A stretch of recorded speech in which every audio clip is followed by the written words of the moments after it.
ఇది నిజోన్నత శృంగహేవా కజిత మేరు కుధరమై తగు హేమకూట శైలము అది పతంగ తురంగ హరిత ప్రభాసంగి మరకత శిఖరమౌ మాల్యవంతము ఇది వశ్యముని దృశ్యహిత లతాంచిత మహాభూమి జయుత ఋష్యమూక శిఖరే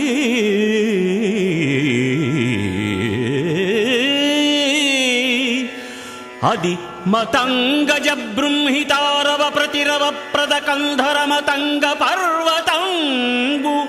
మునిజనోత్తమ కిష్కింధయనగా తనరును ఇమ్మహా పుణ్యభూమి కిష్కింధయనగా తనరును ఇమ్మహా పుణ్యభూమి.